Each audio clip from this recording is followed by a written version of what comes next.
porque va Sí. a acabar ya la protección de la justicia que tenía, sobre todo a esos niveles tan altos. O sea, Bueno, él lograba posponer y ok. posponer el pago. Pero digo, más allá del caso de México, digo, se ve, digo, por estas disrupciones que aparecen de estos outsiders, los Bolsonaro, los Milley, los Trump, en buena medida, más allá del caso de Trump, reitero, sea distinto, viene adentro el germen del Partido Demócrata, del Partido Republicano y lo copa. Digo, lo que se ve justamente es que estas disrupciones surgen a partir de la casta o los problemas que tiene la dirigencia y cuando gobiernan se encuentran con territorio bastante fértil porque se encuentran con una oposición muy débil. Se da esa particularidad, ¿no? Digo, se da en Argentina, se da en Estados Unidos, se dio en Brasil en su momento, es algo a mí que caracteriza esta disrupción, ¿no? Que del otro lado quedaron tan tirados contra las cuerdas que le da margen de maniobra a este líder de este populismo, en este caso de derecha, ¿no? De extrema derecha, ¿no? Sí, bueno, pues, por otro lado son fenómenos que estamos viendo, pero yo te diría que son excepciones. Excepciones. Son excepciones, básicamente porque, pues sí, no quiere decir que no se den esos fenómenos, tú lo acabas de mencionar, pero realmente la historia se escribe el día de la elección con votos y con defensa de los votos y con tener todo un ejército involucrado y comprometido defendiendo ese voto en cada una de las Mm, urnas donde han sido depositados los votos, cuidarlos para llegar hasta el órgano electoral y cuando se vuelvan a contar, pues se confirme lo que sucedió el día de la jornada electoral. mm, Insisto, hay excepciones, como en todo, pero creo que cada vez son menos, porque estamos ahorita en el tiempo y ahí a Gustavo que le gusta tanto escribir, yo llevo hace muchos años diciendo que la gente le gusta más la poesía, incluso vi por ahí una pared pintada en un municipio aquí en México que dice, poesía sí, políticos no. O mm, sea, cada vez el tema de escuchar política y sí, sí. políticos desagrada más, Ujú, pero por el otro lado tampoco brincan estos liderazgos todos los días o estos nuevos perfiles que mm, puedan encajar. Acabamos de ver lo que pasa en Colombia, pues con un senador joven que se presumía que tenía posibilidades para derrotar a Petro en la próxima elección de Colombia y bueno, sufre un atentado, da la batalla por la vida y pues la pierde un mes y medio después de que le disparan en la cabeza, ¿no? mm, Entonces ya tienen una víctima, tienen un mártir que pues a alguien en la campaña seguramente le va a ayudar mm, y le va a servir, desgraciadamente, pero bueno, sí, las campañas son emociones, sí, la decía recién Gustavo, sí. pero cuántos de estos fenómenos se repiten? Por eso digo, son excepciones. Bien, Gustavo. Coincido plenamente. Empiezo primero por, también coincidiendo con Gisela, esta suerte de unicato que Morena está haciendo en el siglo XXI, tomando la experiencia del PRI del siglo XX. Ujú, No han surgido y aquel que surge prácticamente buscan de todas formas cómo lo atrapan, formas políticas y formas no políticas, como diciendo, si no te venís de nuestro lado, sos eh, a ver, sos boleta, ¿no? No quiere mm, decir que lo van a asesinar, sí, pero sí, te sí, quitamos sí, totalmente el apoyo. Tenemos un sí, fenómeno de hace unos 7 años que apareció un outsider Kumamoto de origen japonés en Jalisco. Se incorporó a Morena, aquí mismo en Quintana Roo, dos liderazgos muy altos de dos mujeres jóvenes. En la última elección le dijeron, te apoyamos siempre y cuando te saltes, ¿no?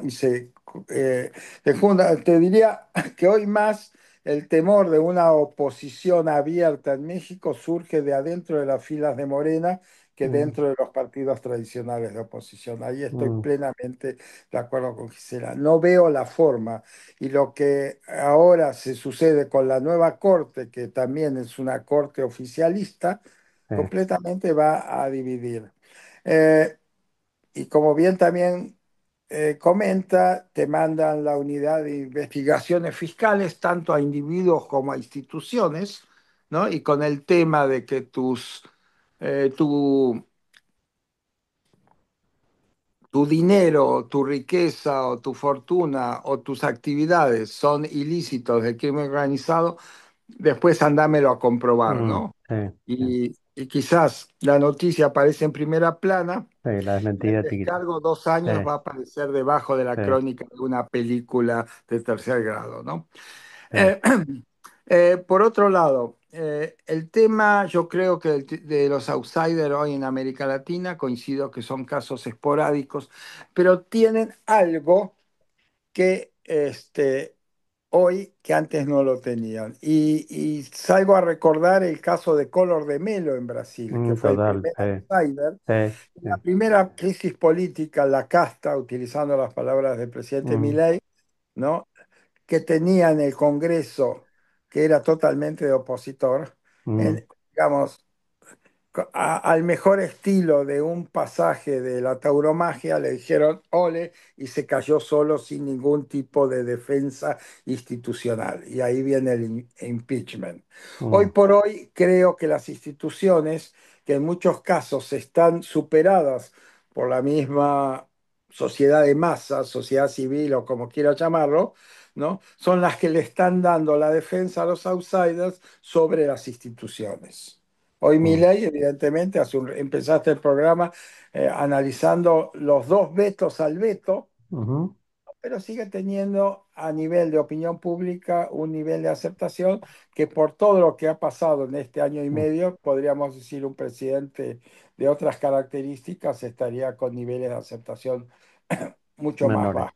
Mm, ¿No? Entonces, yo creo que estamos metiendo en los últimos años al terreno, digamos, una casta no casta, que es la sociedad civil, que sostiene la posibilidad y el fortalecimiento de estos outsiders esporádicamente, ¿no?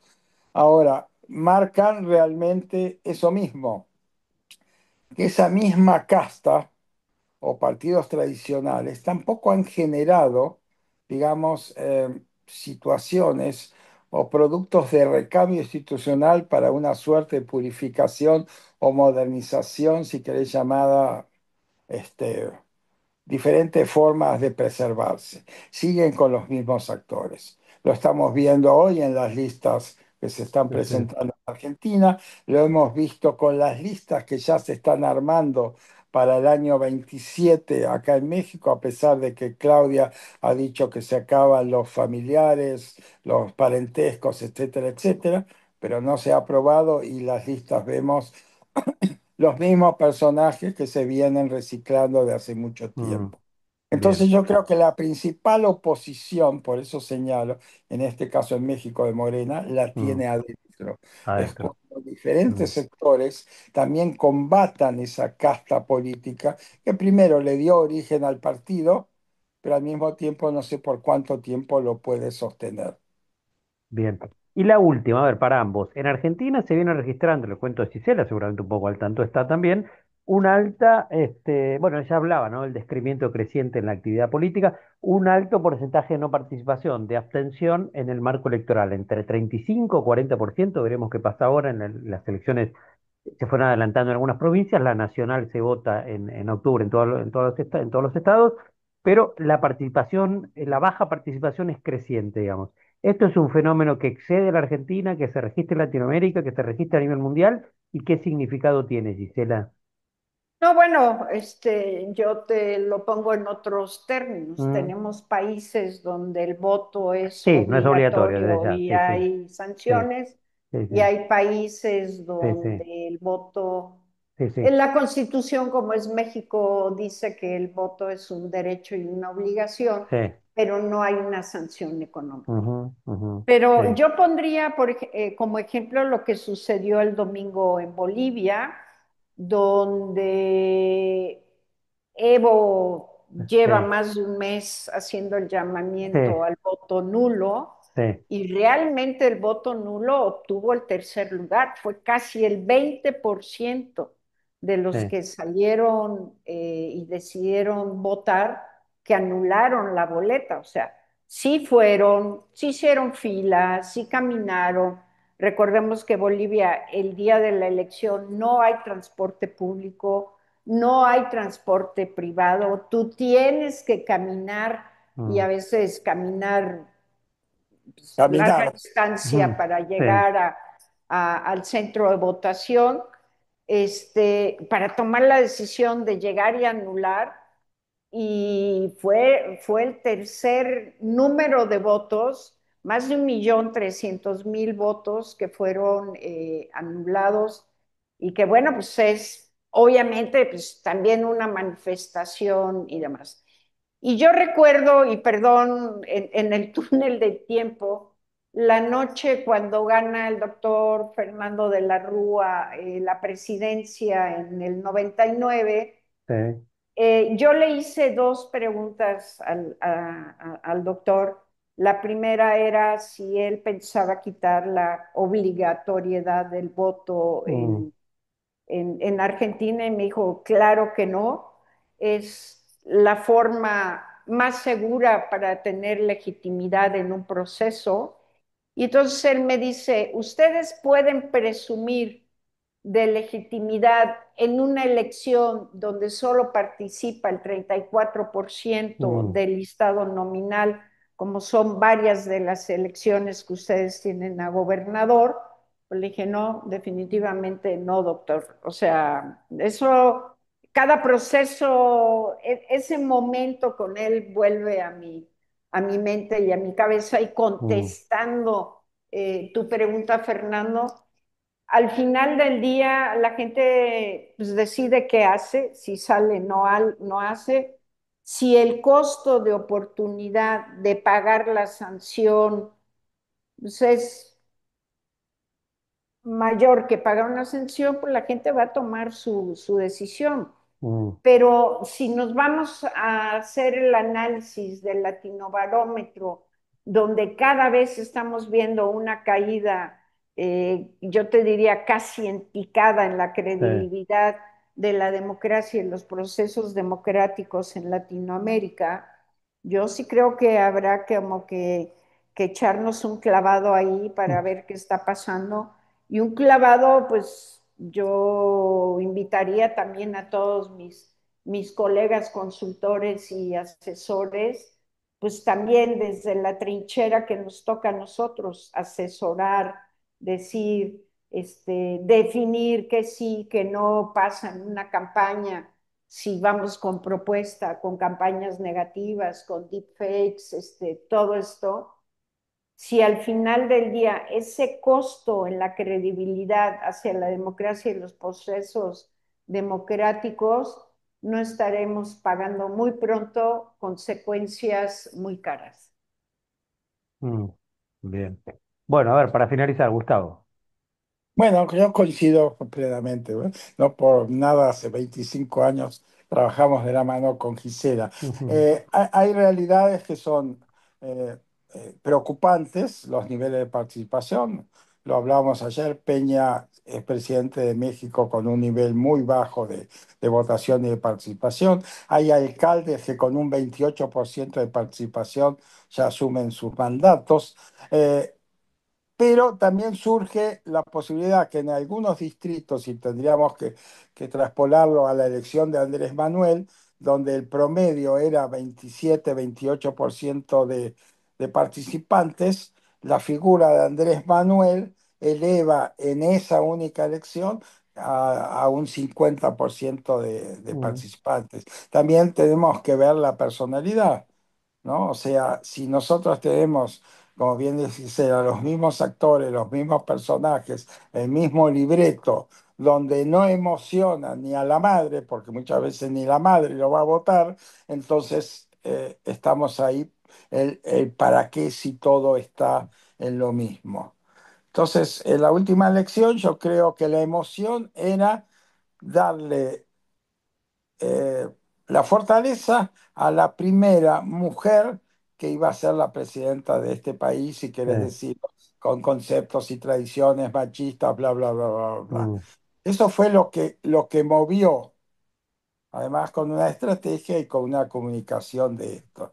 Y además, dentro de todo, una persona, cuando la elevan y parte de la estrategia era llamarla doctora, era como decirle, no es una persona de la casta, aunque era parte de la casta y la digitación de Andrés Manuel.